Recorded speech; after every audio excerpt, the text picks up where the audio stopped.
G'day everyone and welcome to the GameDay Squad Aussie Rules Fantasy Show. I'm Pitty and alongside Haz, we are the Fantasy Bros. We've partnered with GameDay Squad to bring you everything you need to know for this season in GDS Aussie Rules. And to help me preview a big round 8, I am joined by arguably the most informed coach on the platform. That is right, Cal from GameDay Squad. Cal, how you going, mate? And thanks for joining mate. Us. We've timed this well, haven't we? Me coming on. My first appearance, I believe, on the Fantasy Bros ever, and we've got it after a week. I've actually done well for once. So, no, I don't think you can call me the most informed. I think there's definitely a few more people. Dan's Dynamos, for example, across multiple sports, I think would have that crown at the moment. But happy to come off a good week and happy to be here. Yeah, he's absolutely killing it too, isn't he? Just quietly, just dominating. And somebody else who is dominating is Dill. I tried to get him on the show and he's happy to keep his secrets to himself. But thanks for joining us, mate. We really appreciate it. And again, to all our new viewers and listeners as well, or to all our viewers and listeners, please make sure you've subscribed everywhere across our socials. Just search at FantasyBros AU. You can find us everywhere. And if you're a new coach to GameDay Squad, as we've always said, there's never a bad time to get started. Just use that promo code on screen, FBAR26, and you'll get yourself 3 9-player common packs just for doing so. And that gets your contender team started. You can get more teams playing and earn more prizes across the week, which we love. And speaking of packs as well, Cal, mate, I'm pumped because I packed a huge card the other night that I'm absolutely stoked about. You did. And I have for my challenger side, Big Noah Anderson, the legend. I'm absolutely stoked with that. It was massive. And I was there we did a Fantasy Bros, what do we call it, pack attack in the Discord. You were keeping it together pretty well. I could tell you were chuffed, but you wanted to keep going. I was like, mate, you should be going nuts. I could see you holding it in. That's a pretty good card. I think we spoke about it the other night. A 25-year-old absolute stud that you're going to be rolling out, I'm sure, with your tail up this week. So yeah, no, that's pretty cool. It's pretty cool to be there. It's made me think about the challenger side I roll out. I can't roll out some, spuds around him. I've actually got to put a pretty good side together this week. So we'll see how we go. Yeah, it's a good centerpiece to build around. Oh, 100%. Captaining the side. We've got Mel's in the chats. G'day, Mel's. How you going? Arnie Booger as well, as always. So good. Silver Pigeon's in there too. And Skip as well. G'day, Skippers. Loving to see you on there, mate, as well. Yeah, it's probably been a few shows since Skip's seen my mug on here, but good to see everyone coming along and supporting the Fantasy Bros. Yeah, it is good, and we love that support from everyone as well. We really appreciate it. Now, mate, around the grounds quickly. Let's cover off round 7. How did you go across the competitions first of all, before we get into our stars and our scars? Well, this was my like I said, my best round for the season. I think maybe my best round in a couple of years. So 3rd in Classic, which was awesome because I'm sure you guys have been talking about it all year. Classic is hot this year with how competitive it is. It's nuts. I'll have a good week and I'll be like 200 and something. So to get 3rd there, I was pretty stoked. I shared you my squad. And I was pretty surprised. I had a few players in there that I'll touch on in a second that I still was pretty upset with. And so, yeah, pretty happy with that 3rd place. And then the big one was, and the surprise to me, and it was only when a few people were messaging me on the Sunday night, was I came 2nd in champion. So that was a huge shock. Yeah. Even bigger of a shock when I found out that I played Corey Warner instead of Chad Warner, which means that I wasted my 0 on Corey. So what could have been had I not done that? But yeah, stoked with the round, and honestly not a 12th in Challenger as well. So yeah, like I said, my best across the board ever. Yeah, that's unreal to hear. And I agree with what you mean around how hot Classic is. Like it's a really tough competition, and do you reckon it's changed a little bit this year in terms of the number of people getting involved in the game? Because I feel like there's been really big swings, but I haven't actually played too much. Actually, I haven't played Classic outside of this year personally. I think the big change was we had, I'm just going off the top of my head here, I think you could play 2 prize cards last year. Someone correct me if I'm wrong, or yeah. No, you could play diamonds. That's what it was. So you could play diamonds in Classic, and it meant that, hey, you could be still really competitive, but people felt like they were that little bit further off because they look over and they see people having diamonds. So taking that away and making platinum the main cards, obviously platinums are a lot more affordable for most people and a lot easier to get your hands on as well. So I think that has just made people just generally across the board more competitive. The numbers are pretty similar, but it's just, more people now having good squads. And I think, a few years into the platform, I think everyone's getting the hang of what they need to do to be doing well. So it's good to see. Yeah, exactly. Oh, that's awesome. Yeah, well, it's funny. I had an interesting week myself personally across the grounds. I nearly resigned from the Fantasy Bros. I nearly just chucked it all in Sunday morning. I went to bed Saturday night. Didn't even watch that last game. I was filthy with myself. It's a good game. Up, Sunday morning. I had Sam Walsh in my side all week after talking to Bales. And I took him out after I saw Bontempelli go 133. I was like, I want to go to Jordan Dawson. I'm just going to go Jordan Dawson. So I took Walsh out. And I thought I had blown up my week when I saw that he went 157. So I chucked a big tantrum, probably the biggest tantrum I reckon I've thrown in a while. I was ranked outside the 400 for the round rank, on Sunday morning. My overall rank had dropped. I was outside the top 20. I was down to 25th. And I just thought, what am I doing? Like, why don't I just listen to myself? And then the boys came home strong Sunday, and I finished 7th for the round and got me up back to a season ranking of 11. Wow, so turns out the dummy spit wasn't needed. I didn't need to spit the dummy, but Dill got a good laugh out of it. Stu got a good laugh out of it. Has thought it was hilarious.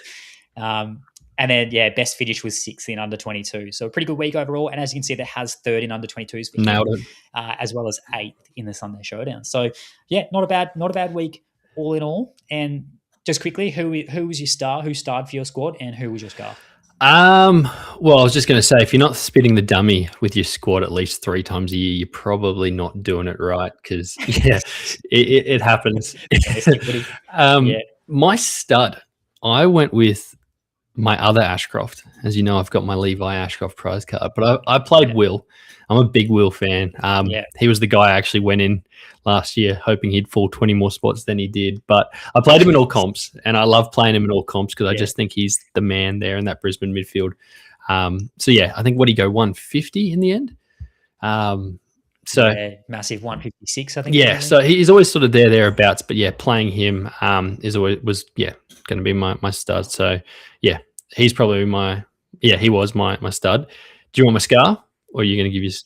Yeah, give us your scar as well.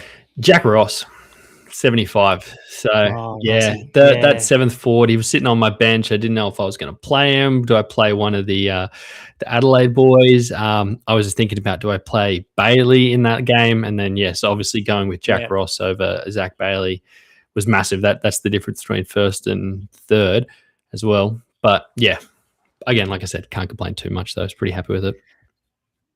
Yeah, exactly right. Not too bad. He should have been better though, Jack Ross. And someone else who should have been better, you can see it there for Josh Rochelle. We both went along to that game. Not together. We were sitting in the same section, funnily enough, different parties. And I was watching him, and I've never seen a man be so angry at the footy. He was the most vocal Lions supporter towards a Crows player I have seen. Every time he dropped the footy or the ball just went away from him, he had his head in his hands.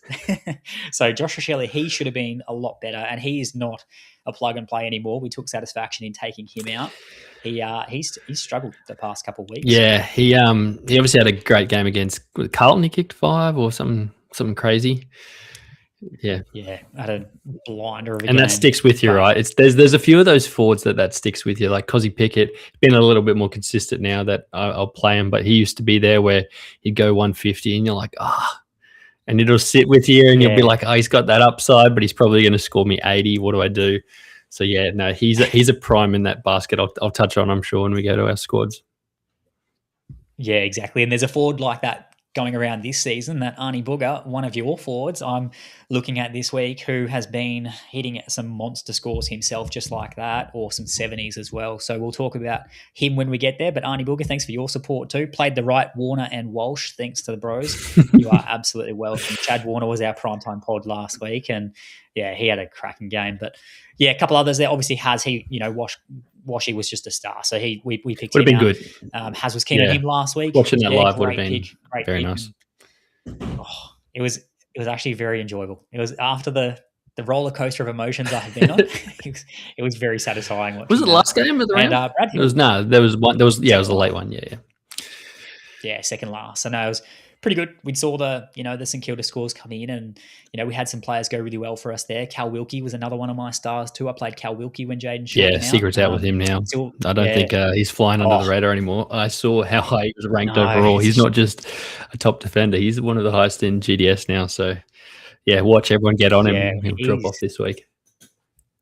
And I loved it. Before we got on the bus, I saw in the first half, I think it was the first quarter, he dislocated his finger, and he's got 100% time on ground. And the trainer came out to him, and he just holds out his hand, and the trainer just pops it back in, and off he goes. He keeps going. Don't ruin the stat. Keep 100%. Yeah, exactly. Yeah, got to stay out there. And Brad Hill, I played Brad Hill over Josh Rochelle, just not intentionally. I just thought that I liked the matchup more, and I didn't quite fit Rochelle into my side this week, so I was a bit lucky in that, unfortunately. So I was a bit lucky, fortunately, in that for myself. And Zach Merritt, I think, probably burned a lot of coaches with his poor performance on Anzac Day. He did. I think a lot of people were thinking, is this going to be his last one? Is he going to step up? I stayed away from that Collingwood midfield, and I don't have many Essendon players I'm really rolling through. But Brad Hill, I've been playing him most weeks as well. He's one of those players I can't seem to quit. And all those players, they all seem to be in that forward line. I feel like I get the rest of my squad right, and I spend 90% of my time just trying to figure out who are going to be those 5th, 6th, and 7th forwards. Yeah, they're the tricky ones to nail, aren't they? Well, mate, speaking of this week, these are our matchups heading into round 8. As you can see there on screen, our primetime fixtures, we've got Collingwood up against Hawthorn on the Thursday night, and then we have 2 Friday night games. We have the Dogs up against the Dockers, and we've got the Crows up against the Power. Our Saturday slate of games, we've got the Bombers against the Lions at Marvel. We've got the Eagles against the Tigers over in Perth, Cats against the Kangaroos down at the Cattery, and the Blues against the Saints as well. And then our Sunday Showdown, the FantasyBros Sunday Showdown fixtures, which is just an unreal competition too. I've been loving that comp every single week. We've got the Swans up against the Demons at the SCG, which will be a very interesting game, particularly in the ruck. And then we've also got the Suns up against the Giants, the expansion cup there on the Gold Coast. So have you got any thoughts around those fixtures, mate, or is one standing out to you in particular? I don't like when the big rucks go up against each other. So Grundy and Gawn, that stuck out to me because that's not a good one. The Lions matchup I love because I'm sure you guys talk about all the time you go through. Anyone against the Bombers, almost in any position, is always good. So there's Lions that you want to be playing the whole way through. So that I'm hoping is a good start to the Saturday. And then, obviously on prime time, getting that extra game in means that it's normally when we get the 3 games in that the competition's a little bit closer, which is always good. But I don't know how I feel about having to watch my boys in a showdown while there's another game going on. I still don't think the AFL have got that right. So, but it should be good. No. Yeah, some cracking games, absolutely. And I'll be looking forward to that showdown as well there on Friday night. That'll be absolutely unreal. And I think your boys will be up and about. So if we look at our defenders, they're on screen, mate. We have, I don't know how many more plug and plays we can fit in. I added Archie Roberts in there this week, as you can see. He's just been in unbelievable form and just has forced his way in, really. And we can't not pick him, I don't think. No. The way they're using him out of that back line. He's just been hitting some monster scores and doing it so consistently, and the role is so good. Yeah, when I said I'm not playing anyone from Essendon, I should have. That excludes, obviously, Archie Roberts, who's just been, like you said, insane. And, having him on Anzac Day with the ball being down there so much was a good thing. You're right. The defenders are getting not easy, but you feel good every time you pick your defender group. I feel because, like you said, you've got so many in there. The only thing that I ever get nervous about is going, geez, do I really want to play 3 Saints? But the Saints, they all score so well, and you don't want to leave any of them out. Yeah. That's normally the only thing with those plug and plays. It's like, hey, are we really going to put 3 of them in there? But yeah, you've got Wilkie just on the outside, so. Yeah, I don't want to put him in again, it was hard not to. But by the time you put him in, actually 7. So it's really... We'll see. We'll see if he can get his way in there. But I don't know how I feel about just putting 7 plug and plays on the screen. We still want to look at other options because, the thing about GameDay Squad, everyone's at a different point in their journey and playing different competitions, and we play across multiple competitions. So it's still worthwhile talking about lots of different options for that week ahead. I've got Wilkie just on the outside at the moment, but he's just been unreal. I've loved what he's done in particular. He's averaging 133.9 GDS points this season, and he's averaging 150 points in his last 3 games, which Insane. is unbelievable. From 100% time on ground, 12 marks a game. And I don't know if you saw it on the weekend in particular, but I saw the score at halftime, and he was on about 38 or 39 GDS points. And then what he finished on 100 and what was his score there? I had that there, 144, I think, from memory, to be the highest scoring player for that particular game. So just elite, over 100 points in that second half. I think everyone was, there were a few people who hadn't been on the Kel Wilkie train in the Discord, and they're all joking. We got him on him this week, and then like an hour later, they're like, sorry, that's us. So a few people thought they'd cursed him, and then, he pulled his finger out in the second half, and massive. But like I think he was one of the highest played players as well. So like I said, I think the secret's out with him. Maybe it's the week to go the other way. So again, like you said, that's one of the things I really do enjoy with the different competitions. Like I think I shared my classic squad, but my champion squad, even though I did well in both, they were so different. So I'm always like, this will definitely be the weekend champion. I'm like, I'm not playing Kel Wilkie. I'll try and go the other way, but he'll be there in classic for me. Yeah, and see what happens. Yeah, no, I like that. And in terms of the other couple there on screen, mate, Jaden Short and James Sicily. Obviously, Jaden Short missed last week with the birth of his child. So congratulations to Shorty, long-time listener and a good friend of the pod, as we always like to say to anyone. So like you'd imagine he's back, but something to keep an eye on too, because they are playing over in Perth. So if he does play there, I think we like him. In terms of Jaden Short and James Sicily, do they appear anywhere in the rankings that you're looking at for your defenders? Yeah, I've got them both currently in. I've got Sicily at 7, Short at 9. Sicily, I really like that matchup this week. Who have they got? They got in prime time, didn't we say? Sorry, I'm just scrolling through. Collingwood. Yeah. So I do like that, but he's burnt me so many times now over the years. Sicily, like he can go huge, but he can also give a 50. I'm always so nervous to play him. Short, I normally don't like players if they've missed a game, but he's obviously not missed it for injury or for anything, so he falls in a weird bucket for me. And there's someone that's in that group with them. I'm not sure if you want me to jump into them. Someone's already called about in the chat that after some of the team news has probably jumped all those guys for me. Yeah, that a Dan Houston there for you in the chat. Dan Houston. I'm a sucker for playing Dan Houston. Call it my Port bias and me watching the Pies ruin him for 18 months. But when he's up and about and if he's got that role, I do like him. And them against the Hawks, I think the footy will be back there a little bit for him. Yeah, exactly. The Hawks aren't necessarily a great matchup for those opposition defenders, but in terms of second worst, when you've got a key ball user down there. Second worst, yeah. So I think people will be looking at that and going, a Dan Houston, like a Dan Houston's not on that slide there, or a Josh Dacos, for example, he's not on that slide either. And I think, again, fitting just 3 options in there, there's obviously other players we like. So you can definitely go with Josh Dacos and a Dan Houston this week, especially with that news with Jeremy Howe out, because we saw what happened at the start of the season when Jeremy Howe wasn't there, what those boys did with their scoring. So I think both of them are definitely options. If you had to pick one or the other, I'd probably personally, and this is just me, I'd probably prefer like a Josh Dacos, and maybe that's just me sort of just going back to the name and the player.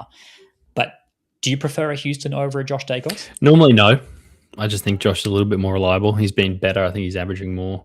But yeah, like I said, I just think I'd be looking at it through the eyes of trying to pick a pod, and I think I'll be tossing up back and forth because he wasn't near my squad. I've got to run it now that the teams have gone through. I was telling you before, I do a lot of my analysis. I'm pretty analytical when it comes to fantasy. So yeah, I'll run it through the machine with the teams and see if it pops him up there. But yeah, like you said, they are one of the toughest teams. So I'd really have to feel good, or I'd be doing it knowing that, hey, it's a big pod and it could come crashing down on me, which has happened for most of the rounds this year. So I am used to it. Yeah, look, they'll get a role somewhere in our squads too, playing across multiple competitions. But just touching or circling back to James Sicily there too, like with that Collingwood matchup and how good it is. Obviously, they're the third best matchup for those opposition defenders. We've pumped it up in the last few weeks. We saw what Archie Roberts did last week. Obviously, Archie and Sicily, they're different players, right? So we can't look at Archie Roberts 165 last week and say, that's the score we sort of suggest, because I think, or we expect, sorry, because the Bombers, they move the footy very differently. They probably rely on Archie Roberts very heavily. Sicily probably isn't relied on as much. They've got other ball users out of that back line too. But for Sicily as well, like, he's always scored really well against them. They're the second best matchup of his career. He's had 121 and then an anomaly 27, which is very interesting in there. And it wasn't a He can do that. He can do that. He can go play like fullback and just he does some weird stuff sometimes. They kind of throw him at different points. So gets us like I remember he was hot a couple of years ago and he was like 140, 20. And that's just him. Like I said, it gets burnt. And on the other sides, they're 126 and 105 as well in those scores. So he should be good, especially if you're looking at that matchup too. I like you don't have them here. I really like, and I'm going to find a way to get one of them in, and that's the Freo boys up against the Dogs. Pretty wounded after last week. I always choose the wrong one. Luke Ryan, Jordan Clark, but I think I'll probably try to get one of them into my squad just with how good that matchup has been against the Dogs. Yeah, exactly. And I think we sort of talked about this last week with Bales. I think if you're looking for that consistency, if you want to take less risk, it may be a Jordan Clark. And then if you are keen to just hit a six, so to speak, it's probably a Luke Ryan who can give you that real big ceiling score. But I had him in my notes. He's another one I like as well. So I had, Houston, Josh Dacos, Jordan Clark, Luke Ryan, Tom McCarthy has a good matchup this week for the Eagles, and the Swans defenders as well have a good matchup too against Melbourne. There's some other positive ones, but with your Freo boys, and other coaches as well, not just me, but 2 weeks ago I got burned by Tom Stewart chasing that Western Bulldogs matchup, and last week it was Nick Blakey. Coaches chased that matchup and they got burned for going there too. So for me, I haven't got him on screen this week. Maybe it's me and the fact that I don't give them enough love, but I think that's the one thing for me is I've chased that matchup recently and it hasn't paid off for me, and I'm personally not too keen on that. But if you're looking at the matchup data and what they've been doing recently, they should be a play. Yeah, I think it comes down to the role, because I know last week I had Matty Roberts as a play as well. So he had a pretty good game, didn't quite get the ceiling score that I wanted. It's probably because the ball just wasn't coming in the back half. I don't think the Dogs will be that poor this week, and they're at home again. So that's fair though. The Stewart one does always scare me. So bit of a scar for me, unfortunately, on that one. And in terms of those other two options there on screen, Bailey Dale, he's the one that I think the matchup data is probably not there for so much this week. Freo, they're a bit of a neutral matchup for those opposition defenders.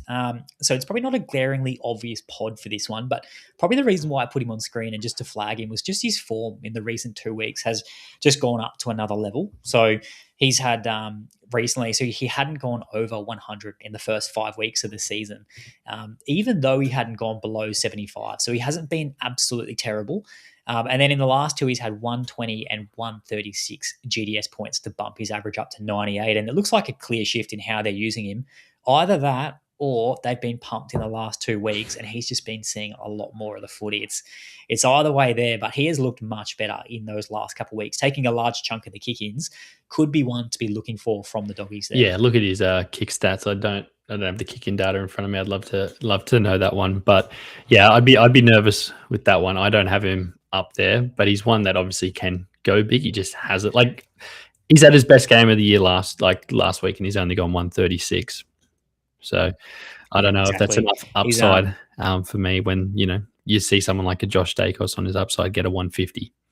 So yeah, that's it. Well, his kicking data, he's had between 7 and 11 in the first few weeks. Like it's sort of hovering around there, those kick-ins, after only sort of managing 4 in that opening round. So it's always been between that 7-11 since then, and time on ground has been much the same as well. So yeah, I think just one to raise. I don't know if you'd go there necessarily this week. I think you definitely can, but we know with Bailey Dale, if you want that ceiling score, it's probably one of the weaker sides, but he's just been playing really well. He'd definitely be in that bucket for, if you're punching above your weight in one of the competitions. So for me, in champion, he'd probably be someone I'd be sitting there with, like a Caleb Daniels or a John Noble. If I've got their diamonds and they're sitting there, they'd be looking at me being like, hey, what about us? But yeah, if you're in your league that you care about the most, I don't know if I was still in the cup. I didn't ask. You're out of the cup? No, I'm Yeah, you're out. out. I'm out. Jive Turkey's got me. What was it? Yeah, not the weekend, just gone the week before that. So I had an absolute shocking round that week, and he knocked me out. So it's a shame I couldn't have done what I did this week. Yeah. It's always the way, Yeah, though. because we're sitting there. I think there's a lot of people sitting there that went this and went that. What are we down to? Final 8? So, yeah, shout out to anyone that's still alive in that. If they're following along, good luck. Yeah, share your squads because you're clearly doing something right. And again, talking about just how many options we've got there too. As we said, like there's 6 plug-in plays there, and Cal Wilkie's really good. Those options at the top there, great. Houston, Jacos, we've got the Freo boys. There's heaps of really big picks. So we don't have a clear avoid here this week for those defenders. And probably the last one, just to mention that Nick Newman, he again has a really good matchup this week and sort of poses as a bit of a point of difference, who maybe has a bit more promise than a Bailey Dale, so to speak, when you're looking at the matchup data. He's built into the season nicely. He's had 103 points last week, 120 the week before against Collingwood, and 111 before that. So that's all looking really good. And he's coming to that juicy St Kilda matchup, which we love. So they're giving up the second most amount of points to those opposition defenders. And I think he's one, if you're really keen to be looking at, you can. And here's the thing, it's like, this is just incredible.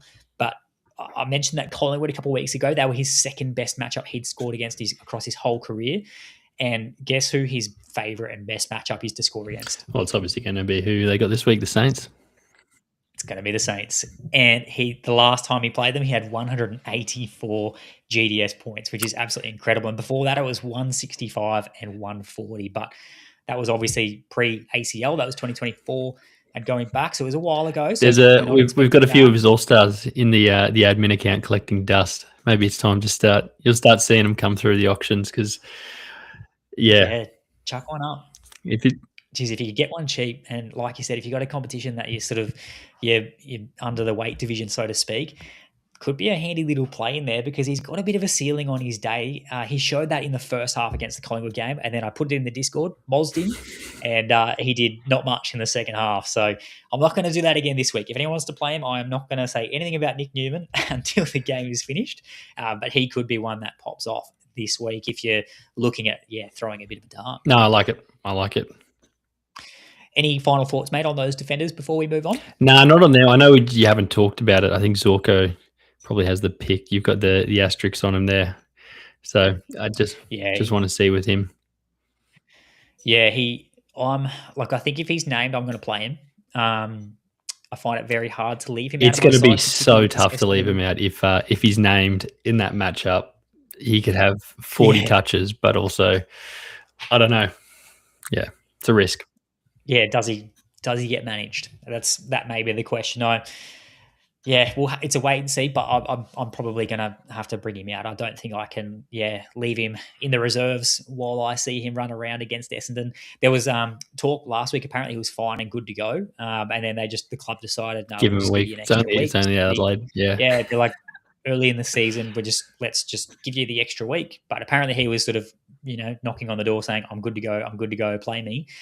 So they gave him that extra week. So hopefully, if that's the case, like his fitness shouldn't be in question. And as I said, it should be very hard to leave him. Shouldn't be, but it's also that one where if he's getting managed and he's on 60% game time and they take him off in the fourth and you're sitting there, you're cursing yourself for playing him, but you can't not. Yeah. So that's probably the toughest one I've got all week. Like if he's named and there's a bit of question marks around him against the team they should beat by 80 points.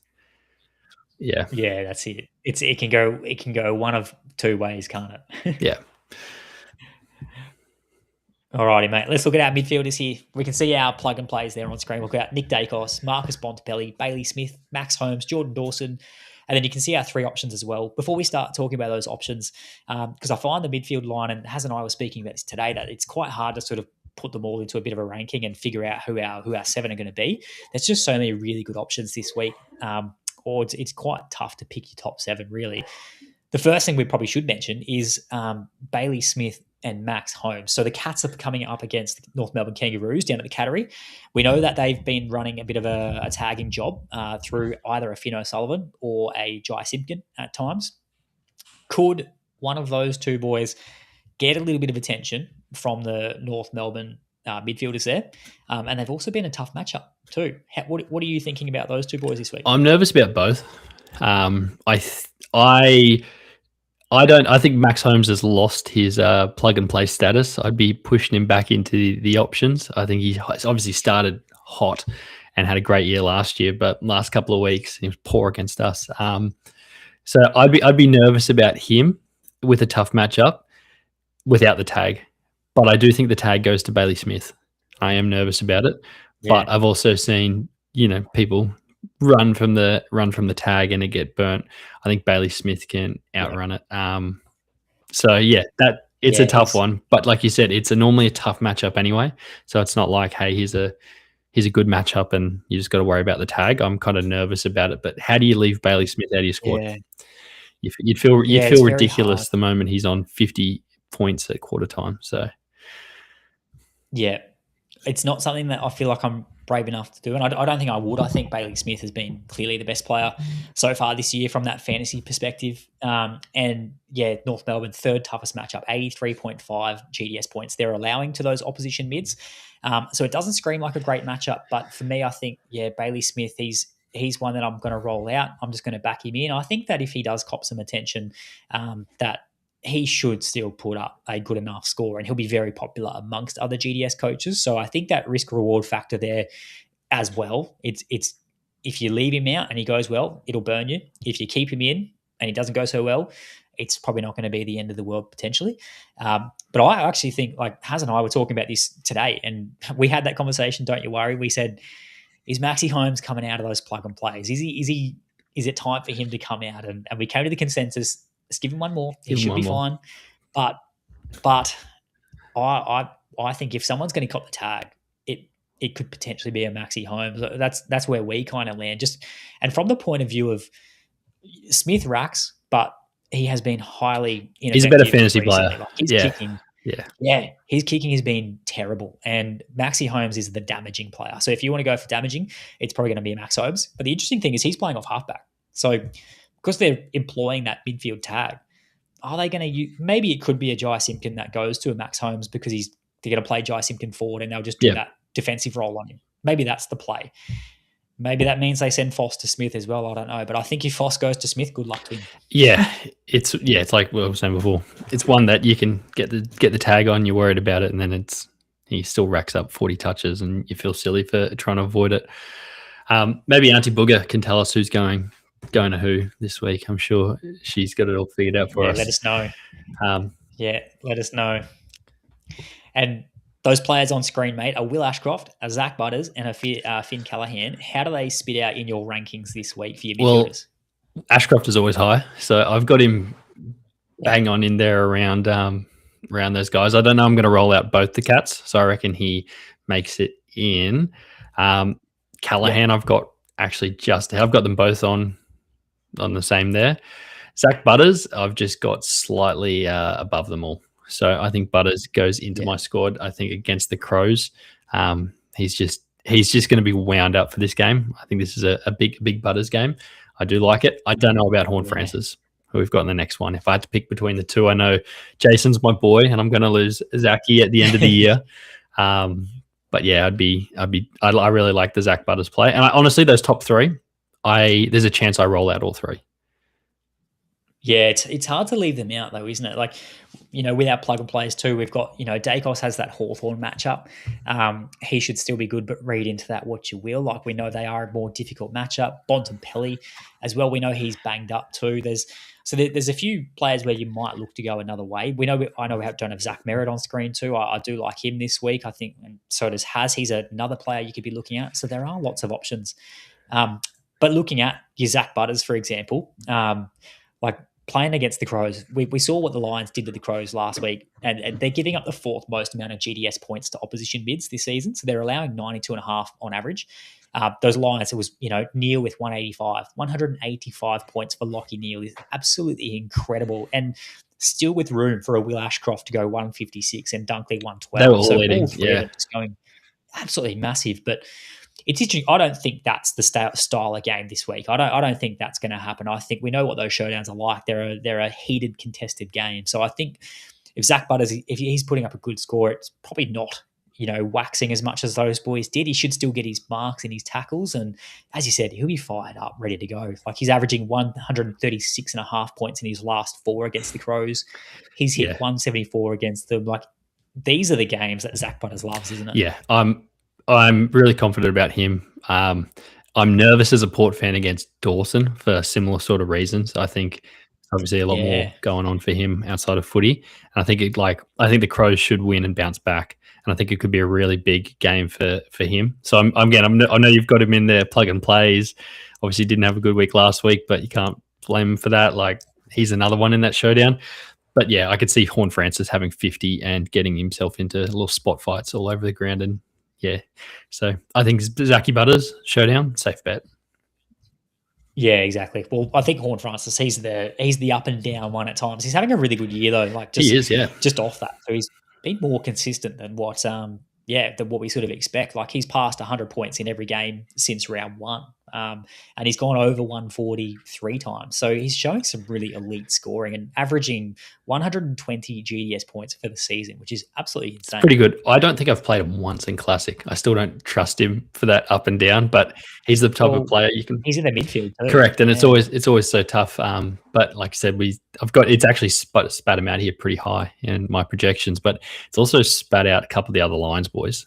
So I know you've got Lockie Neal there beside him. I've already said I'm playing Will, but it's like, hey, there's this guy, Josh Dunkley. He's pretty good at footy too. It's, against Essendon. It's like one of them's having 150. You just want to make sure you've got him. Yeah, there we go. Gunners, 4 lines mids this week. Yep, why not? Yeah, I think I'm one of the biggest Lions fans going around. Haz is the same, and I wouldn't go all 4. Obviously we're having a bit of a laugh there too, but I think Dunkley's probably the one. Like, I just haven't been super impressed with him this season. I'd love to see a bit more from him. I think it's your Ashcroft and your Neal that have been feasting. Hugh McCluggage, he's still building up his time on ground. I thought he would have had that increase recently, but so he's probably fits into the Dane Zorko. Yeah, like, is this another game they really want to increase his tog in? I would hope so. As a fantasy coach, that would be unreal. Forget about building for September. Just start pumping out the scores. But Klug set off most of that last quarter. Like, I think they pulled him off halfway through, and that was it. They iced him. But he had a great first half. He's going to be a play soon, but it's just watching that. But yeah, like Will Ashcroft and Lockie Neal, I think should be great. And I think we'll talk about next, or I want a couple. We'll talk about the forward that's playing through the middle. That's sort of potentially eating into those minutes. So if you count that guy as the 4th midfielder for the Lions, then yeah, absolutely, he could be rolling out 4. Yeah, exactly. And like, with that matchup too, so for your Lockie Neal, there's the pod there on screen, and for the Will Ashcroft, who's one of the plays, like, those Bombers, they're the easiest matchup. Like, in terms of our midfielders this season, they're allowing 103.1 points on average to those opposition mids. We saw what the Pies did against them. Pendlebury on Anzac Day, 178 GDS points, just winding back the clock. Nick Dacos, 154. Crisp had 144 himself. All scored over 140. Like, they just absolutely feasted. And one interesting thing that has picked out as well was that Will Ashcroft just loves playing at Marvel of late. So in his last 3 games, he's had 128, 135, and 126. And he expects him to have another day out this season in particular. There you go. I didn't know that's that. I know with the I know they help you guys. The Stats Lab, big partner for GameDay Squad this year. I know you can actually filter through their stadium. I know you can do it on the league side. I'm not sure how far away it is from the rugby side. And then you can actually see exactly how many what he's performing at Marvel. That'd be cool. That'd be cool if he is popping off. Some players love it there. I think like Luke Ryan was always one in his heyday. Just loved playing there, and you target it. So. Yeah, looking at those ones can really help too. And a couple others that aren't on screen before we get in and talk about that one that we might be avoiding this week in particular. There's probably 3 other names I can give you, and potentially 4 as well. Arnie Booger's got a comment in there as well saying, have we gone off Steele? Not off Steele. I don't think we can ever go off a Jack Steele. But in terms of the other matches going around this week, I think there's probably more that I like. Probably, to be fair, I think Sydney for Jack Steele, that probably would be quite a contested game, and it might actually suit his game style for his tackles. Could be a bit of a play. It's just not one that screamed out to me so far in terms of what I want to look for. Yeah, it's one of the tackles where he's obviously been racking it up. It's one of the stats that are low against the Swans in the midfielder. So if he's normally been eating through, like players who normally get a lot of tackles, they're just not getting the same amount against the Swans midfield. So yeah, I'd be nervous with that. And then again, off the top, there's just, I think the Swans are going to belt them. I'd be nervous about Jack Steele again, only because he's only coming up against the number one ranked midfield. So yeah, they've been in good form. And like, I guess leaning on that, one of the names of the other three I was going to give you there plays for the Swans, Isaac Heaney. If he comes back into the side with his calf, he's one that we would be keen on. His last two against the Ds, he's had 120 and 141. And it just feels like a bit of a matchup that he'll do really well in. You feel like he could dominate around the contest and then push forward and cause some serious headaches as well. Yeah, he could. I've got a rule. I don't play players first game back from injury.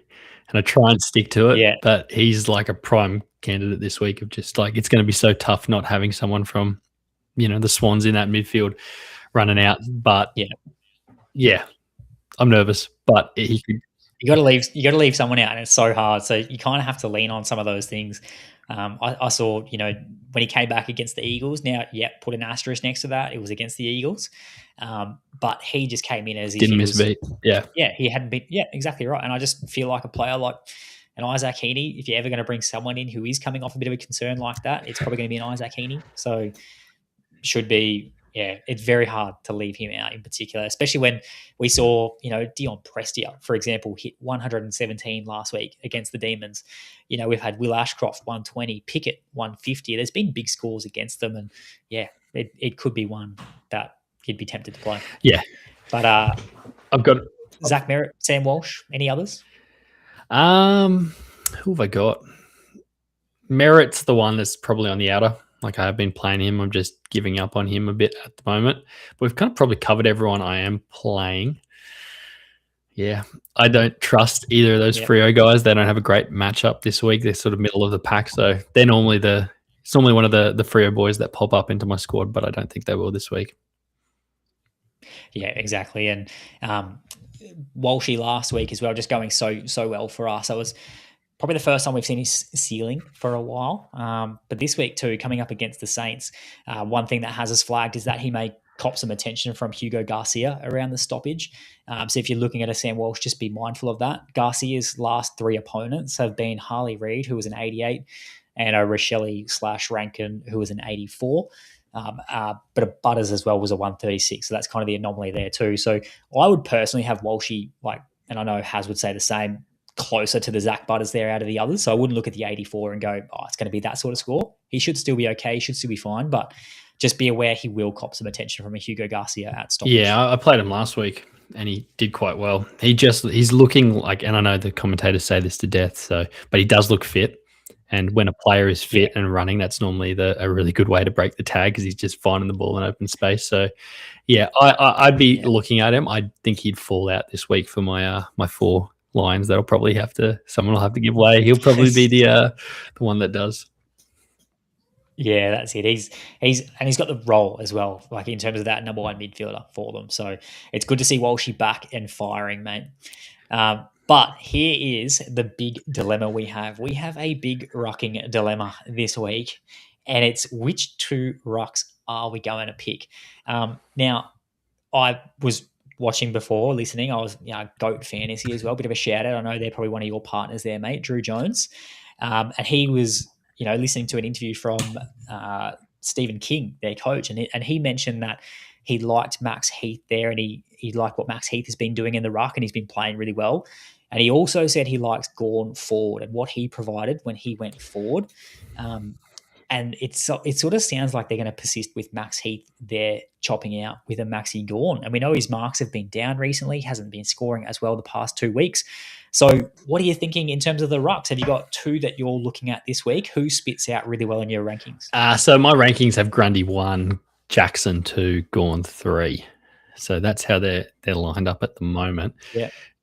Where have you got Cherry in there somewhere? He's 4 just behind and then drops off a little bit to English. So no surprises there. I do not like playing. I don't like when the big rucks go up against each other. That's kind of my thing. So I'm almost like Luke Jackson and who is where I'm kind of going to land. And depending on that's where I'm at. So yeah, I'm going to be comfortable in playing Luke Jackson, and then if I had to pick one, I'd pick Grundy, just because he's been so good. It'd be tough to leave him out, but I am nervous. Yeah, I'd be more nervous about Gorn, but yeah, that's who I'd be leaning. But I think the players that you're picking, it's probably those four, and you're probably not dropping down. Which is why we probably rearranged the screen like that this week. We sort of thought it's probably those four, and rather than talk about a few others, like let's have that really good discussion about which two we're going to land on. And I find that pick really interesting too, like the rankings and how they spit out. And I love the way different coaches build their squads too and how they see it. And that's why it's so good having you on. It's why it's so good having all our guests come on, like a Janeth, for example. He's in the chat there. G'day, Janeth. Getting all these coaches on and sharing insights. I think that's what fantasy footy is all about, because like Haz and I, we've probably got Cherry a bit higher than where you have him this week. We think he could be one that we are finding it pretty hard to leave out of our squads. And we probably have, a bit like you, Gorn's lower down for us, just with that role, the fact they're running a dual ruck setup. He's played forward of the ball. He has looked banged up last week, obviously, and struggling to mark. And obviously we know Grundy's a really restrictive matchup too. So we're not loving a Maxi Gorn this week, just personally. I think we want to see something from him before we go back there. Grundy, he's actually, second most restrictive ruckman so far. He allows 63.1. Yeah. On average. The highest score this year, Mark Pitternet with a 110. That's because he kicked 4 goals or whatever he did out of the stoppages. He just kept pulling them down in opening round. So, yeah, probably not going to happen every week. I think I would love to see a Max Heath out of the side. Yeah. I know Melbourne probably don't want that. I know they probably see him as being someone they want to take over from Max. So that's why he's getting games at the moment. But from a fantasy perspective, I think I need to see that first, because you've got a Grundy, number 1 ruck, Tristan Cherry, number 1 ruck, LJ, he's sharing as well, but his matchup this week is incredible. And yeah, he's the ruck unicorn. He's getting it done regardless. But from a Tristan Cherry point of view, he's had, against the Giants there, he was the highest scoring player of the round. He had 159 for the rucks, scoring 159 points. And that's his second score over 155 for the season, which is just incredible. So I think this one against the Cats, where they don't really have a clear ruckman, I think he could bully those guys down there. And he's had 171 on them recently. Could be a bloodbath. Yeah, he's got that ability, which obviously in GDS is a little bit more important than some of the other platforms when you are chasing the round wins more than the seasonal wins. And when he goes big, he goes massive. So he's had 2 games out of his 4 this year where he's been the number 1 ranked ruck. So that's the upside you want. And yeah, Silver Pigeon saying I'm all in, and that's why you can live with the 104 if he gets it, because he's a coin flip to go 150. So I like that one. Like I said, it's going to feel weird leaving out those 2 top guys, because I think I played Gorn every week last year. I love him. And Grundy's been the star this year. So leaving them both out, it's going to feel weird, but I think that's the play. Yeah, that's where I landed at the start of the week as well. I was Jackson and Cherry for that reason. But I think today, like I've probably gone back to playing in my classic comp, going a Grundy and a Tristan Cherry. And then in a challenger, I want to be going, I can't remember who have I got in there. You can, because they're playing on the Sunday as well. Because they're playing on the Sunday, you've almost got enough comps where you can actually crisscross them. So you've got a little bit of everything. Yeah. So that way, you at least get one comp right. You can be happy. Get one. Yeah. There's nothing worse than not playing one at all and they're just going massive and you're sitting there behind the couch trying to see what's happening. But yeah, in terms of, I was going to say the worst one on a Sunday where you nail the pick and you either leave them out or get it right, but because you're cheering, but they're actually going really well in a comp you've done terribly in that weekend. So that happens a bit. So I imagine there I'll be cheering, being like, yeah, I've nailed this Grundy pick, but my classic side's sitting 400th. So yeah. In terms of the Grundy pick as well, mate, the Demons, we know they're restrictive, but like it's his fifth best matchup for his career. Like since moving to the Swans, he's played them revenge game twice. Yeah, and he's had 147 and 137 respectively. And at the SCG, this is where I went Jackson and Cherry at the start of the week, and now I've sort of flipped back to I think I'm just going to go a Grundy and a Cherry. as the 2 number 1 rucks, just for what they could do on the other side of it, and the fact they should be okay. So unless Tristan Cherry goes and does something silly again, but you can't plan for that. So yeah, I think Grundy's just incredible, and one I probably can't leave out, but I'll be leaving a Max Actually, Max is out this week for me, unfortunately. Yeah, it's fair. It's tough, but I'm sure he'll be knocking on the door next week. Yeah, jump into the chat while we move on to the forwards. Put in who are your 2 rucks for this week? Who are you rolling with? Who are you keen on? Because it is an interesting question to see where it lands, and I think that's one of the decisions that could be a bit of a deciding factor come week's end as well. But on screen there, our last line that we're going to preview, we've got our plug and plays in Sheasel, Pickett, Flanders, Petrarca. They've been pretty solid. And then our 3 options as well, Cameron, Bailey, and Ginnivan we have this week. But there's heaps of forwards going around. I know that you've probably got some other forwards you'd be keen on this week, or who have popped up in your rankings, like a Connor McDonald, Toby Green, and a Justin McInerney. They're 3 we also like. You'll notice a Toby Green in my contender squad soon when I show you that. But who are some other forwards maybe that you're looking at if they're not on that screen? There's one guy that if people follow in the Discord will know that I have a love-hate relationship with and have threatened to kick him out of the game. But he has popped back up into my projections as the 6th forward for this week. That's Dylan Moore. Yeah. I can't do it. I can't do it. But yeah, he's knocking on the door. I don't know if anyone else, if someone else wants to take that risk, go for it. Might be me. I'm honestly trying to get rid of all my Dylan Moores because I get there on a Thursday night and I can't resist playing him. But he's probably the one that it's got quite high. But it's got Zach Bailey above everyone, even above Harry Sheasel at the moment. Just with the which maybe isn't it maybe needs a bit of a touch up, but just with how hot he was last week, and it was off the back of getting so much midfield time. Like we said, he is that 4th midfielder. So. Yeah, it's one of my questions this week is, like, normally I don't put a lot of salary into any of the forwards. It's maybe outside of a Sheasel. It's, hey, are we actually seriously thinking about trying to put some into a Zach Bailey, considering he's got that Essendon matchup? Yeah, interesting. I made a note as well just about his role and how good it is. Exactly like you said, that high half forward role who pushes up the ground. He gets involved in that transition play. He's hungry as well. He loves getting his hands on the footy, and he gets those CBAs. So those CBAs you spoke about, he's had 26 in the past 2 weeks, and he's always in there at times. So anytime that's happening, it's really good. But it's his ability to go forward and hurt the team on the scoreboard too.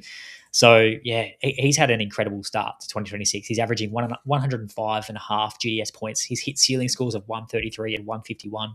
And yeah, with the Bombers allowing what they do, mate, they're a great matchup. They're the number 1 easiest team for opposition mids.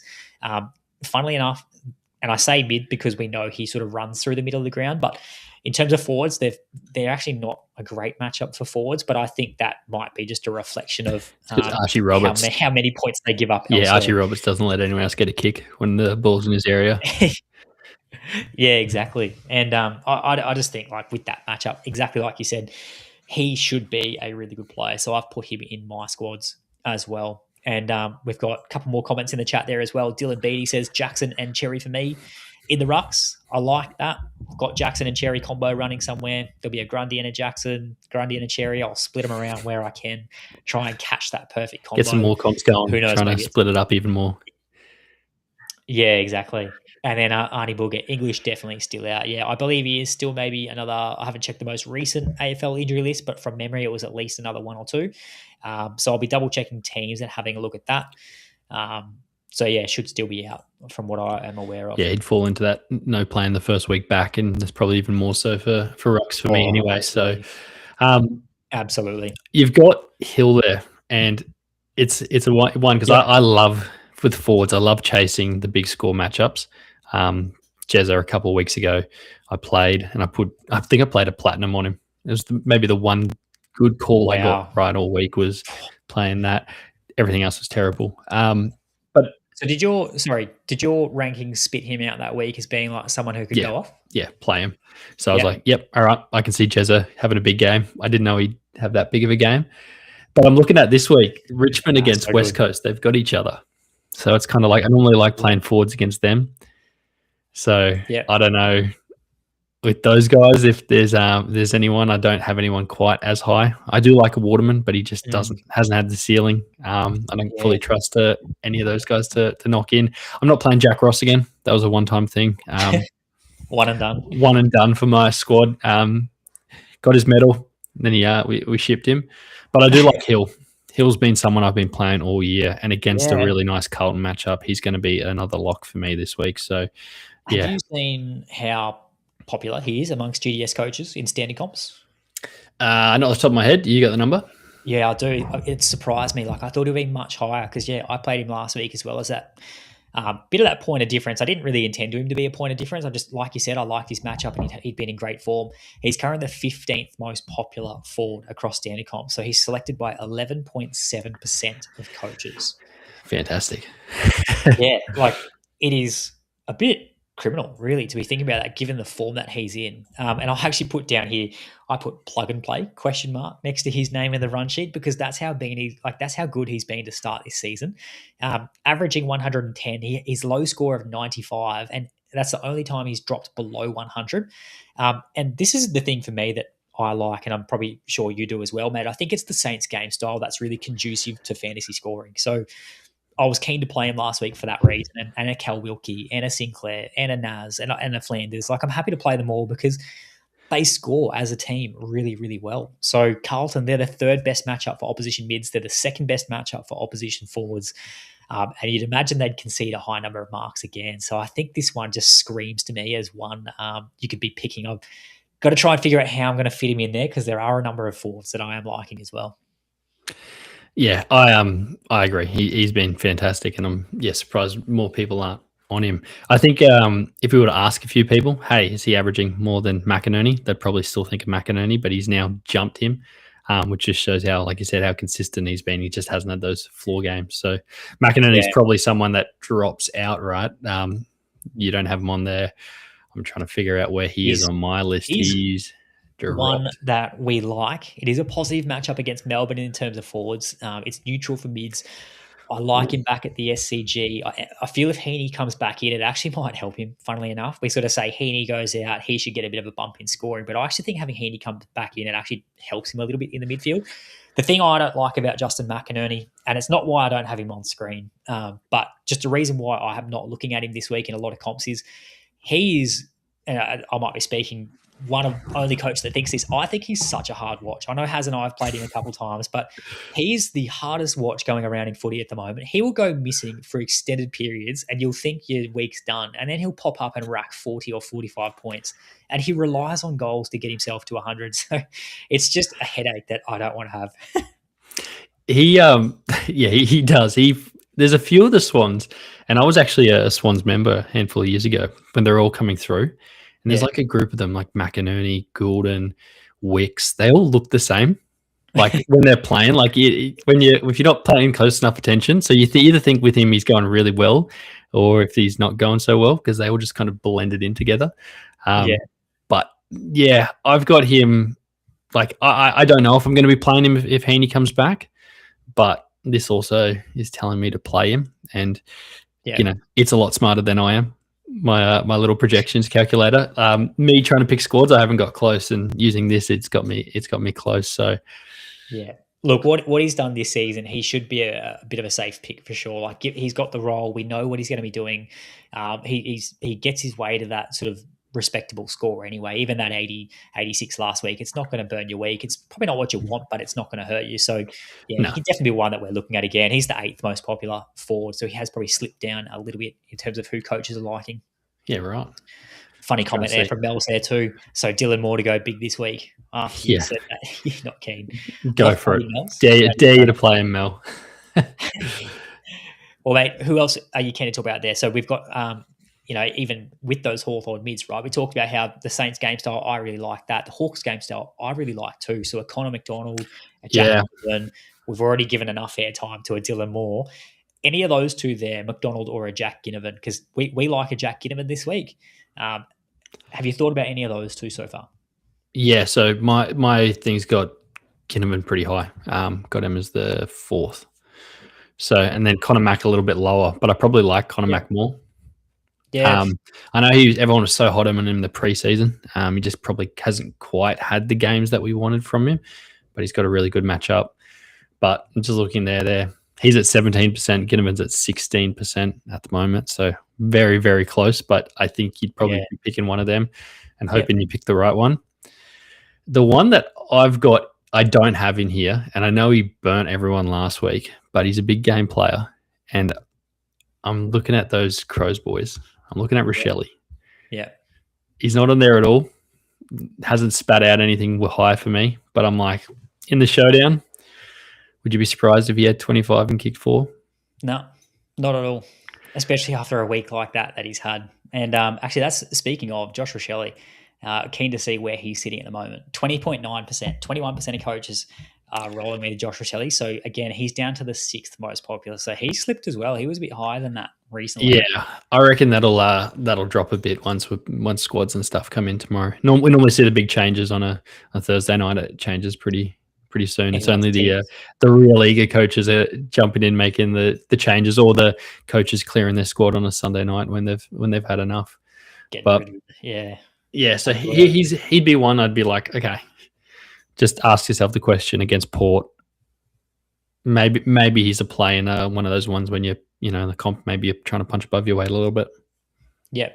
No, I don't mind that. He's been one again. We've liked the role this season. He's had a tough matchup as well last week. I know that it leaves a sour taste in your mouth, that 60, but he's one that you should definitely think about in terms of playing. And I find the forward line is hard to pick for those reasons alone. There's lots of players, and I feel like there's large swings. Like they can put up really big ceiling scores, and you want to catch those. So that's what probably makes it so difficult. Is a lot of these good players can do that, but.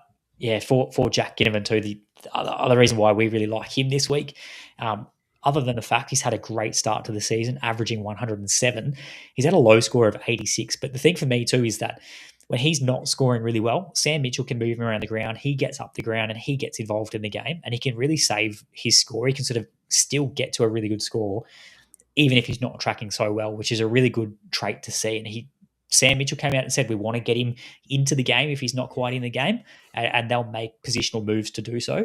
And Collingwood are the 3rd best matchup for those opposition forwards, 5th best for mids. They're giving up some points, and we know that he's a vibes and energy sort of player. So coming up against the Pies, the whole team loves it. Yeah, Thursday night. Oh, he's like that's what he lives for. So I think he's one that I'm pretty keen this week to be locking in. Yeah, I'm going to be playing him or Connor Mack. I've just got to figure out which one I want to go with. Like I said, there's probably 3 you can choose from, but you should only choose from 2. Yeah. So yeah, you got to have one of those Hawks boys in. Yeah, and what will Jezza do this week? Because he's had low scores of 71 and 72. This is who I was alluding to earlier, but he's had high scores of 145 and 178 for the season. He's currently the 5th most selected forward. I feel like if you don't pick him and he puts up that huge score, your week's done. And I find him hard to leave out this week, even though they're up against the Kangaroos and they're not a great matchup by the data. It's the worst, I think. North actually have the worst, right, for forwards. Yep. Yeah, they are the worst. Number 1 hardest restricting opposition. So 59.8 GDS points on average. But however, how much do you read into that? Because they're coming off a really poor loss to your mob last week. And I know Chris Scott won't be happy. They're back down at the Cattery. I just feel like this is one where they might go big here in a bit of a response to that poor game. And he's dominated them in the past. So he's had, in his last 3 games, GDS scores of 197, 118, and 150. Kicking 11, 2, and 6 goals respectively. So this is one that the data probably doesn't say it's going to be amazing, but from a footy perspective, I can sort of see a world where Geelong bounce back and Jezza fills his boots as part of it, and it's something I'm worried about. I'm just having a look at some of the key forward data because, we've got, So this has it as North as the 2nd worst for key forwards as well. So not just including other forwards as well. So, I don't know. If I'm going to play key forward and if I'm going to roll out like a big Jezza like I did a couple of weeks ago, I really want to know that everything's lining up well. Yeah. And I just wouldn't feel good about going, okay, bounce back this. You need a lot of things to go right to get the score you want. And it's probably just one too many. Now, if they were playing West Coast, this week or Richmond, I'd be like, you know what? Yeah, let's go again. But for me, like again, I love playing a key forward. You heard me trying to talk myself into Waterman 10 minutes ago. Yeah. But it's just one too much for me this week. I didn't pick the Bulldogs one a couple of weeks ago. I didn't think they were going to do that to them. I didn't think that he was going to kick 10 goals on the Western Bulldogs. So that was one that didn't sort of stand out to me. Sorry, I should have told you pre-game. Whereas, I don't know, Arnie Booker, are you rolling a Jezza Cameron this week as well? The big key forward down there for the Cats. But speaking of key forwards, I reckon if you're targeting matchup, Josh Tracy could be the play if you want to target a really good matchup with that data, because they have the Bulldogs this week. And it's something that I've had my eye on in the last 2 weeks, because it shocked me when Jezza kicked 10 goals and then Curnow comes out and kicks 7 for 144 GDS points. And the key forwards are just posing a real threat because they're so undermanned back there and they've been smashed the last couple of weeks. This is one where he could come out and dominate, which he has done in the past. He's had scores of 109, 118, 90, and 102 off the back of 8, 6, 8, and 8 marks in those games and kicking 2 to 3 goals in each of those two. I think that he will pose a really big threat to the Bulldogs. Yeah, it was someone that wasn't on my bingo board, so I had to have a look there. But I don't hate it. Like you said. If we get those Dogs, I just don't know we're going to get that Dogs team. I think they've been crippled with injuries, but I think they'd bounce back. But maybe I'm putting too much faith into Bont just carrying everyone. I think that's what they need. I think they need more cattle back first, but it's the Bontempelli factor. There's every chance he can just. We did against in the Swans game. He was the best player on the ground for a quarter, and they were up by a couple of goals. And then he took off his cape, and they lost by 80 or whatever they lost by. So he's pretty good. Yeah, exactly right. And I think the other thing that I'm going to throw this pod in Contender. But the other thing that I'm going to have my eye on is if I'm expecting it to go this way, they've got some good key forwards. So they've got Mason Cox is not a good key forward, but he's going to be someone who poses a threat forward of the ball given how tall he is. Jai Amos as well, he's going to be a really big threat down there, and he's been in great form recently. And a prancing pony if he comes back in too, because he missed last week, Patrick Voss, as well as LJ, like Luke Jackson, when he pushes forward, he's going to be a threat, which is why I like him in the ruck this week too. So maybe there's a narrative where we expect it to be Tracy if you're going off historical data and the fact he's their best key forward, but maybe a few others fill their boots instead on that day. That's one to think about. But if you're keen to throw a dart, I'll be throwing this one in Contender. I think that he could be good. I think I might throw my dart at and I haven't figured out yet, either a Cam Rayner or a Logan Morris. Oh, I don't mind that. One of those boys. Because if Oscar Allen was up and about doing Oscar Allen things, maybe I'd be going him. But I don't know. I don't know who to pick. There's like too many options in that forward line. But I think one of those guys is going to pop up, kick 4, and Cammy Rayner, he loves kicking 4 or 5 goals in a game like this. So if I was chasing a few goals, that's probably the one. But hey, I like the Tracy shout. And who knows, Waterman might still might find his way into my squads because for some reason targeting those Eagles. Targeting those Tigers. The other thing too, Cam Rayner loves Marvel Stadium from memory too. He's had some good games there in the past where he has kicked those bag of 5, so I don't mind that shout. And Logan Morris has been super consistent. Yeah. Speaking of those contender teams, mate, there are contender sides at the moment. Where again playing these competition, playing the other cards that we've got there. There's a couple pods floating around, so our backline's going to be fairly similar. You'll see a Josh Dacos there for Haz. We've got the Giants boys. We've got Archie Roberts, both going to roll out a Dane Zorko. I didn't have another bronze Dane Zorko, so I chucked a goal in there and thought can't go too bad. You'll find our midfield there is quite interesting. I'll have to keep an eye on Isaac Heaney and if he's going to be all good to play coming off that calf injury. Haz is going to throw the Lockie Neal pod in there too, which hopefully that goes big for him. And we both like an LJ and a Tristan Cherry in this competition in particular. But as I said, there'll be a Grundy in another competition. And our forwards there as well, we've both gone a couple different ways. Is there anything standing out to you as you check out those squads? Yeah, no Cal Wilkie. Stiff for the big boy. What more does he need to do?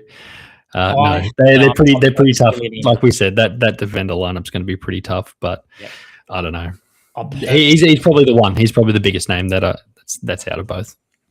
I've done that for a reason too, because I know if I play him across every team, You've got them all loaded up in Classic. Yeah, smart. So he is in Classic, I'll tell you that. He's in Challenger as well. And in Contender, I thought, no, I won't play him there because it means that he'll pop off and I can then, reap the rewards in my Too much equity if you're playing in every squad. Yeah. Yeah. So don't worry. He's there for sure. And I think he will be for a lot of coaches as well. And mate, you mentioned StatsLab there before too. StatsLab, they are the partners there for GameDay Squad this year, and obviously they're supporting us too. So a massive shout out to them for their ongoing support of everything we do here at the Fantasy Bros. Just make sure you head to the StatsLab.app and check out all their awesome tools they have available. So that's player stats for every game, matchup strength, player comparisons, heaps of analysis tools. So, the things we've been talking about, we're using this website from this podcast. So they have everything you need to help you dominate GameDay Squad.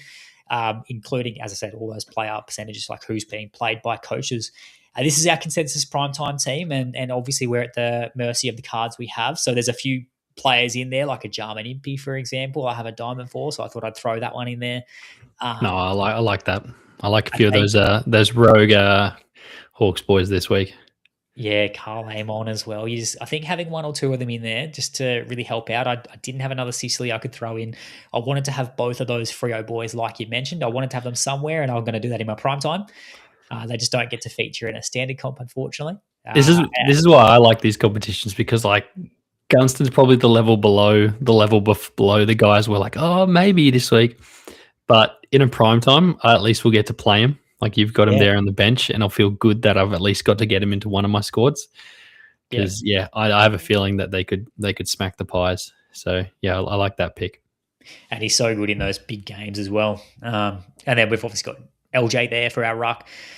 Josh Tracy Pod gets a run. Jai Amos gets a run there. I'm pretty keen on what a Jai Amos can do this week, so he'll get a run in prime time.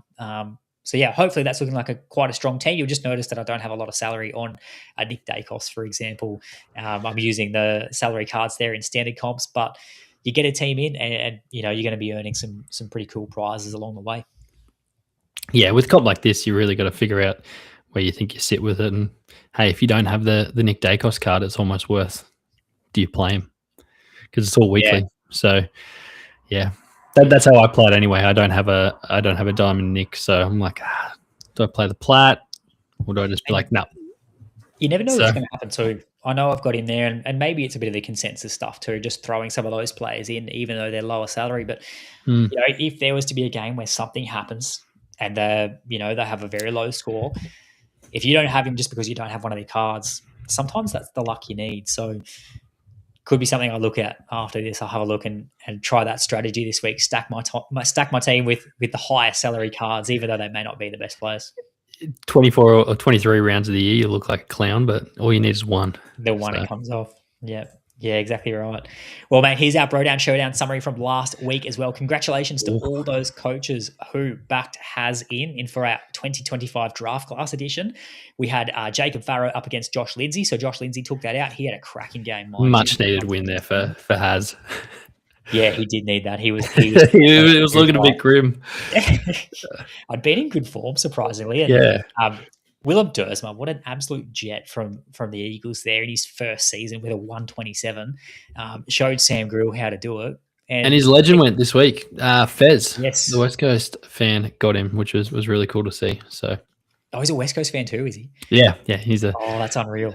Short suffering or medium term suffering West Coast Eagles fan.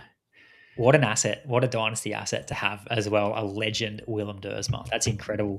And Yada has only Booger. He got his win. He's happy with that. He was up and about. But check out that shootout down the bottom. We both had one each. And look at Zeke Euland up against Sullivan Roby. 36 and 23. I had to have a look at that and just double check because I could not believe that when I saw it. Just incredible that was what the scoring was. But I'm going to spin the wheel. We're going to figure out who gets that 9-player common pack, or the row. They'll get a row of that 9-player common pack, and Has will get the other 2. So good luck to all the coaches that backed in Has. Let's see who wins this pack, mate. All righty, who's it going to be? Looking like Reese MB31. That's Reese. And it is. Congratulations, Reese. Awesome job, mate. All right, we'll jump across into GameDay Squad. And we'll rip this pack here. Now, mate, those packs, as we spoke about, they have there've been some slight changes with the legends too. We've mentioned the Willem Dersma, we've mentioned the Noah Anderson. Players, if they're able to get their hands on some packs as well through the prizes that they win or purchasing some of those packs, the odds have changed, haven't they? Yeah, we made some big changes to how we do legend cards. So it had been a plan that we'd been wanting to roll out for a little bit. Make the legend cards annual as opposed to seasonal. It just makes it a little bit easier for new coaches and a little bit fairer too. And obviously the game needs it to stay sustainable. So yeah, we made those changes this week, and we'd spoken to a lot of people about them that had the legend cards, and yeah, finally pulled the trigger and said, this is how we're going to do it. And one of the upsides was all the legend cards get juiced for the rest of the season. Try and get them all out so we can start fresh next year. So yeah, it means we're seeing a few good ones. My best is still Billy Frampton, so hopefully I change that by the end of the year. So yeah, you've got me covered with your Noah Anderson, but hey, maybe I can be here with you and top Billy Frampton for someone, maybe for Dill. Yeah. Or Reese, sorry. Yeah, for Reese, absolutely. So Reese, let's see what you got. We'll open this pack now. Hopefully all goes well with that pack opening. There we go. Now, again, no All-Stars left. They've all been packed. But, Cal, I'm going to throw to you, mate. Which row do you want to give to Reese? Give him the middle one. Middle one. Oh, bad start. Silver and silver. All right. Sorry, mate. Come over here. That's right. Artie Jones, silver Artie Jones, silver Sam Sanders. Take that for sure. Oh, there you go. Couple of contender stars. Yeah, 100%. Reese and B, mate, these are yours. If you hit me up in the Discord, let me know, and I'll get those across to you now as well. So for Haz, let's see what he's got. Oh, that looks like what do we have there? Sam Darcy, Platinum Barker. The Sam Darcy's not too bad. Again, unfortunately injured at the moment. Yeah. Silver Stevens, Silver Warble, and a gold Ollie Hayes Brown as well. So, mate, I reckon that middle row, I reckon you've done a good job picking that one for Reese. Yeah. That's awesome. Yeah, definitely. A couple of contender players, a couple of players you can play this week. I know we said Steele was probably just on the outer for this week, but yeah, good next week, I'm sure. Yeah, the thing is, like with a Jack Steele, he's going to be one of the best midfielders, in the game. He's an absolute star midfielder. So if you're building your collection, he's one you could be rolling out each week for sure. I didn't think we'd see the resurgence of Jack Steele. So yeah, very happy we are seeing it, because it looked like we weren't going to get it, and then all of a sudden all these Jack Steele cards are relevant again. So it's nice. Yeah, so good. It's great for footy. So it takes the tally now. BroDown Showdown 3-5. So I'm still in the lead. And here is the BroDown Showdown for round 8. So start to get your comments in now. Throw them in the chat. Who are you backing this week? In terms of the defenders, it's going to be Wang up against Lockie Ash for me. It's going to be Bontempelli for Haz up against my Zach Butters. So I'm hoping I get your vote here, mate, being the power supporter. And in the ruck line, we're going Grundy for Haz and Tristan Cherry for myself.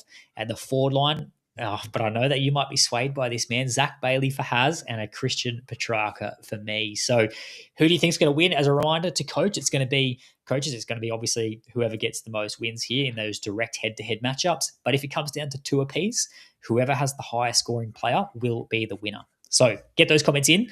Cal, who are you thinking initially, mate? Just having a bit of a look. I'm thinking it's 2-2 is my gut feel.